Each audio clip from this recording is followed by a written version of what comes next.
800,000. That's how many rangatahi 18 to 30 live in Aotearoa. And with the election around the corner, young people have a lot to consider this year. Yeah, probably the cost of living, I guess. Brent? Food, everything. I don't know anything about politics, sorry. But one young Kiwi who does is Make It 16's co-director, Sanat Singh. The politics that we're talking about today doesn't inspire a lot of hope about the future of our country. He says there's a gap between the rhetoric from politicians and what young people need, and they won't engage unless politicians change their focus. It's going to be very hard for us to say that this politics is for us. Rangatahi and Tamaki Makaurau aren't the only ones disenfranchised. Similar issues face young adults in the capital too.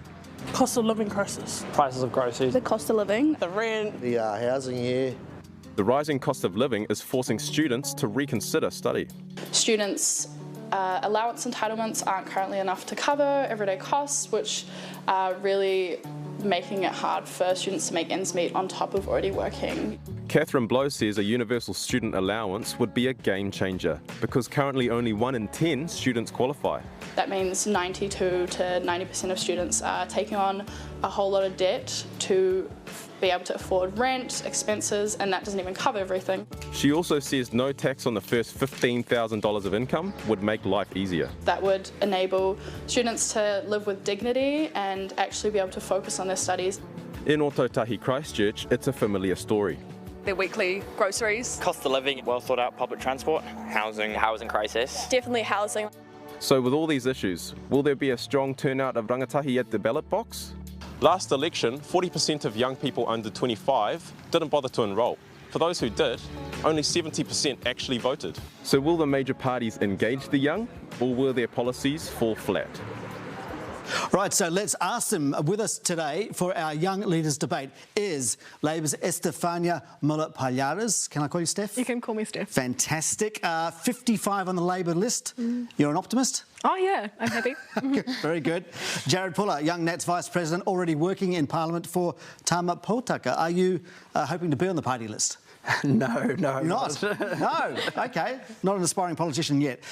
Next we have Te Pāti Māori's Hana Rāwhiti Waipi Clark, candidate for Hauraki Waikato, and you're up against no less than Foreign Minister Nanaia Mahuta. You're clearly not afraid of a challenge. Caden Tippler, co-convener of the Young Greens, welcome. You don't actually want to be a politician. Why not? So many reasons, but I haven't even had my first vote yet, so I think I'll start there. That's a very good reason. And finally, but definitely not least, Young ACT's President Ollie Murphy, 28th on the party list, that's right? That's right. You've been to Ukraine. That's right. You're part of Young ACT. Which is more confronting? Oh, I mean, air raid sirens twice a day is pretty scary, but... More scary than David Seymour. OK. A little bit. Yeah, OK. Let's get on with the debate. Let's start with our first topic, and our first topic is the cost of living, which everyone's talking about. Can I ask you, what is one thing you've given up to make ends meet? Ollie, you're first. I mean, I think the first thing to go is decent food, back on the noodles and McDonald's, I think. Oh, Caden, can you sympathise with that? Yeah, I can sympathise with that. And for me, it's, missing out on the classic tertiary education flatting experience because it's too expensive to move out. So, yeah, I empathise. What about you, Hannah? Yeah, having to take up on 4 contracts before making this political venture just to make ends meet. Right, so you had to work 4 different contracts to make ends meet. What about you, Jared? Yeah, no, things are definitely tough for a lot of young New Zealanders, and for me, buying a lot of things more in bulk and doing things like that, really thinking about what you're buying is something I've had to consider and do. And Steph, what have you had to give up? I would also jump on the food. My flat and I, we get these boxes like Wonky Box and Perfectly Imperfect. They're sort of rescued food, and so they're cheaper than what you get at the supermarket. Rescue food. Yeah. This all points to the fact that New Zealand is too expensive. So there's a stat here, 35,000 18 to 30s left New Zealand in the year to May. So this is a hands up. Hands up if you have considered leaving New Zealand to work. OK, so just you, Ollie. What kept you? Well, I think I'd much prefer to stay in New Zealand and actually make it a better place to live in. I think a lot of young Kiwis are thinking moving overseas just because, by the numbers, they will make more money, they'll pay less tax, and they'll have a better future. So OK, if we ask what is one single political policy or something that you would change to tempt people to stay, what would it be? Lower taxes. What about you, Caden? Do you think there's one thing that could tempt people to stay? Oh, look, I don't think there's one catch-all solution for something that's so complex, but some policies that the Green Party have proposed, like the income guarantee, will help keep people like students in Aotearoa because it will make it more affordable to study. Hannah, do you have an opinion? Yeah, so when we look at Te Pāti Māori's 15% GST off fruit and vegetables, we can't even get the basic necessities for a person to survive in Aotearoa. That goes back to the cost of living. You think that back to the cost of living. Yeah. If we look at 95% of our milk and dairy is exported out of New Zealand, 90% of our meat is exported out of New Zealand, and it's cheaper to get the kai that's made here overseas than in it. Okay. Jared, what do you think? What would tempt people to stay? More money in their back pocket would be a great thing to start with, but also cost of living pressures that have been inflicted upon us by the government. They just need to stop the wasteful spending and getting back to things. As well, really said more money in back pockets. Well, that's why the Green Party is actually the party of tax cuts this election. Okay, well, let's talk about tax a little bit later on. Just finally, Steph, I mean, do you think there is one particular policy that would keep young New Zealanders in New Zealand? There's not one particular thing that comes to mind. I think I'd agree with you. There's a multitude of things that play into those decisions. And I mean, if anyone has a reason to leave, it's people like me. Half my family's on the other side of the world. But I think it's a beautiful place to be. Let's move on to climate. Because if you have a house or a flat, you don't want it to be washed away in an extreme weather event. I think we can all agree on that. Just quickly, I want you to name the #1 climate change priority. Kate, I'm going to start with you. Oh, good questions. I think it's making sure we're investing in public transport, not high-emission roading projects. When the government says money doesn't grow on trees, apparently it grows on roads, apparently, and that's not consistent with climate change. All right, well, let's talk about roads. Jared, what's the #1 climate change policy for you? Look, I think National's policy of electrifying NZ is a great example of actually unlocking renewals, cutting red tape and getting the sector into a position that they can build renewable energy for renewable energy. All right. Hannah? You know, I'm kind of sick of this kōrero around climate change because the climate is constantly evolving. That's its sole purpose, is to constantly evolve, and it's the human change that we need to do. Right. And we need to implement mātauranga Māori strategies, advisories that can implement the mātauranga that we know that can help with climate. Okay, if you do that, can you give me an example of that? How? So, from a personal perspective, kua kumahi ko te maramataka Māori, the Māori Lunar Cycle calendar, and in recent events with the floods, and e mihi ana ki a koe me tō whānau ki Ahuriri, but with the recent events with the floods in Napier, we saw, and it may sound crazy to some, but there were tohu and signals in the sky that could predict that before any weather or horticulturalists or scientists could give us, and that's the layer that we need to add within our government. Okay, thank you for that. Steph, what's the #1 climate change policy in your view? Instead of talking about a policy, I think the establishment of the Climate Change Commission, an independent group that gives government advice. Right, so you believe that the framework is there and now you just I think that framework is foundational to all the work we have to do because we have to approach transport, we have to approach power, we have to approach waste, like individual behaviours as well as business, so it's a really complex issue. Yeah, it is a very complex issue, or is it, Ollie? Because ACT's climate change policy is pretty simple, isn't it just market-led? Actually, not entirely true. We believe that the ETS, which many reports say is the one and only policy we really do need to combat climate change, ACT would set our ETS with our top 5 trading partners. So while we're doing our bit, we can actually focus on growing our economy so we can afford the technological shift that needs to happen. Right, so what if the trading partners, don't really set a high bar in terms of climate change and ETS prices? Well, unfortunately, the reality is if our top trading partners, the largest emitters in the world, don't do anything, then nothing we can do will actually help that. But does that mean we should do nothing? The best thing we could focus on is developing our technology. Things like GMOs that the Green Party are the most against, while also saying that agriculture is our largest emitter. GMOs can be the solution to that. Okay, hang on. Well, let's just jump in a couple of minutes. Can I respond to that as the Green Party? Yeah, well, I don't think that's entirely true anymore. The Green Party supports reviews into how we do GMO, but what I will say is we can't just wait around for a solution to magically invent itself. GMOs. We know what we have to do.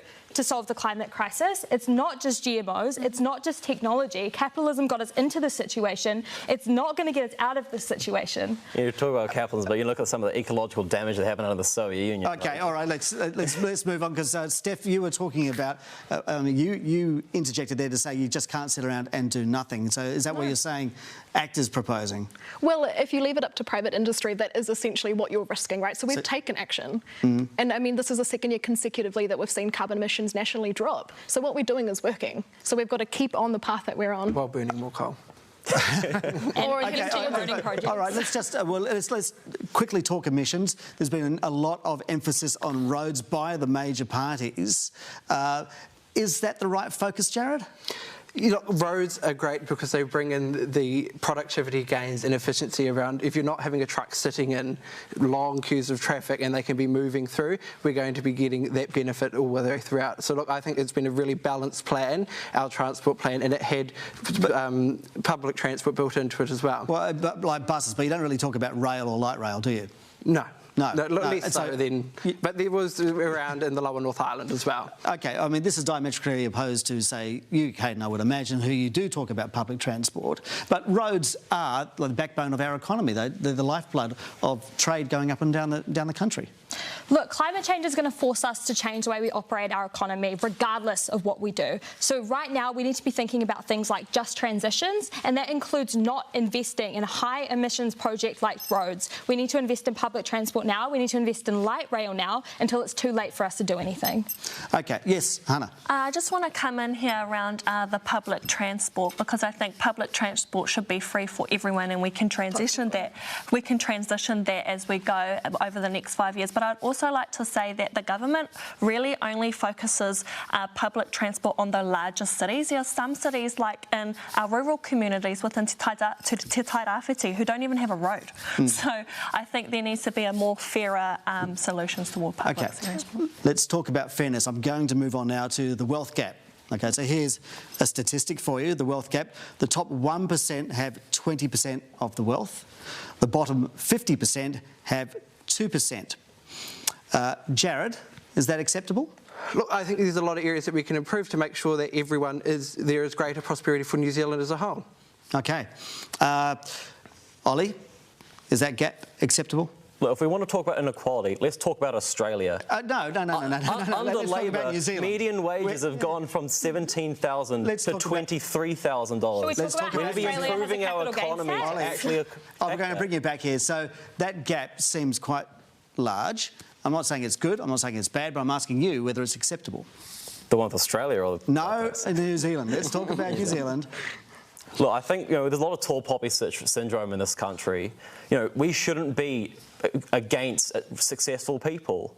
We need to be encouraging everyone to be uplifted. OK, so you're comfortable with that. Hannah, are you comfortable with that? Within Te Pāti Māori's tax policy that's just been released, 98% of all Kiwis in Aotearoa will gain some money, because for us, how can 2% of the wealthiest people getting an average of $2.6 million not only pay 9.4%? OK, so which is why your party wants a wealth tax? Yes. Your party, Caden, wants a wealth tax? Absolutely. Yeah, I mean, we've outlined how a wealth tax can increase prosperity for the vast majority of New Zealanders through tax cuts for most New Zealanders and through programs like free dental and free public transport, which is good for climate and cost of living. OK, so I understand your position. I understand your position, no wealth tax. There's no wealth tax from National. Steph, there seems to be a bit of public support for a wealth tax in recent polls. Do you wish Chris Hipkins had not ruled it out? Look, he's made his decision and we will be releasing our tax policy soon, so I'm not going to give away too much. But what I will say is we do take that into account and we raise the top tax rate to 39%. It brings in $800 million a year. We've also changed the way that we tax trusts. Sure. We are working to close that gap. Are you comfortable with the captain's call from Chris Hipkins that he ruled out the wealth tax? We will be releasing our tax policy soon. We can read into that. Let's talk about a couple of other issues that the youth are dealing with. Vaping. So this is hands up again, all right? Who here vapes? No one. Nobody vapes. Amazing. You go against the statistics. More than 1/5 of 18 to 24-year-olds apparently vape daily. But it is an issue. New laws are about to take effect this month. Ollie, are they suitable? I don't think so. Why not? I think, as most of us have shown, it should be personal choice. We've chosen not to do it, but people should be able to choose what they want to do and how they want to do it. Well, they still can, right? Well, not as much under these new laws. What would you like to say, Steph? So what's changing in August is the fact that we're saying no new vape shops around kura, marae and schools, so that young people aren't getting into it. But I think it is one of the biggest tools we have to getting people off smoking and to getting to our smoke-free goals. Right, should we go even further though, Hannah? Should we just ban vapes or make them prescription like in Australia? Should not be a prescription. Something that was put out by Prime Minister Chris Hipkins is I was kind of offended that he said marae. Why would you target a specific group and not say workplaces? Why would you say marae? Because it's and the other thing, to finish it off, is that I think that there should be some more education and prevention around the chemicals that are in vaping, because it's got lolly flavours, it's attractive to rangatahi. Okay, sorry, just quickly. Sorry, I didn't mean to interject. So my understanding is we're doing these regulations which will not be a prescription because of the youth uptake of vaping, and so it's because of where youth are, where a lot of young people are. That's why it's predominantly schools. Okay, Jared, should vapes be banned? I've got friends who are teachers who know that vaping in amongst young people is getting worse. And look, National supports what the government is doing in and around taking it away from those key areas, but it does need to be balanced. There needs to be an option for people to come off smoking and into vaping. Okay, all right. I'm going to move on to another quick issue. Phones in schools, should they be banned by the government as promised by National? Steph? No, not for safety reasons. No? Why not? Well, for safety reasons, you still need phones in schools. Okay, Ollie? No, I think schools should be are capable enough of making that decision for themselves. Caden? No, it won't solve any of the issues we have in our education system. We need to be investing in teachers, not catchline headline policies like banning phones, which aren't given the resources and won't do anything. So what's your position, Hannah? Yeah, I don't think we should ban phones. We should be paying teachers more. We should be that's a different issue. We're going to wrap up now, but finally, as young leaders, I want to know what your perspective is about what goes on in Parliament, right? Some of you want to go there. Steph, you want to go there? You may get there, maybe not. What change would you make to the parliamentary culture if you got there? I think this is something we probably all agree on as young people, but there's been a lot of talk about mental health. There's been a lot of talk about the pressure that politicians have on them and how it's an environment where you have these super high expectations, and we are all humans. And so I think as a young generation coming into politics, it's hopefully a change we would all like to see. What about you, Ollie? I mean, you ACT gets 21%, you may be there. Well, we'll see. But I think politicians, especially down in Wellington, I think they just need to chill out a little bit. I think a lot of people, normal Kiwis who are just getting on with their lives, look at Wellington, look at politicians and think, do they really have my best interests at heart? Right. And if they chilled out a little bit, maybe. Okay. Caden, you spent a bit of time down in Wellington recently with the Make It 16 campaign. Yes. Did you like it? Oh, look, I think there's many issues with Parliament. I think with recent crises we've had, climate change being one, COVID-19 being another, it's easy to lose sight of the bigger picture when you're in those spaces. So I hope we can support our politicians to remember their communities and who they're fighting for in those spaces. Okay. Jared, you work in Parliament. I do. Is it good?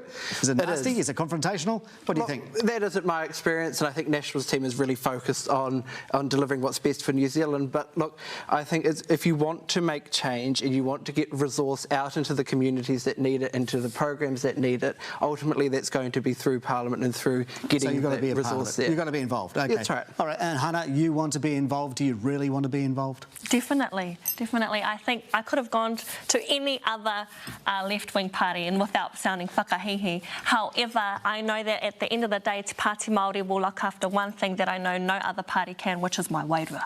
Okay, and with that, I'm going to wrap up our debate. Thank you so much for taking part. I really, really appreciate it. So thank you to Steph, Jared, Hannah, Caden and Ollie. Thank you. And that wraps it for us. Ngā mihi nui. Kia ora. Kia ora.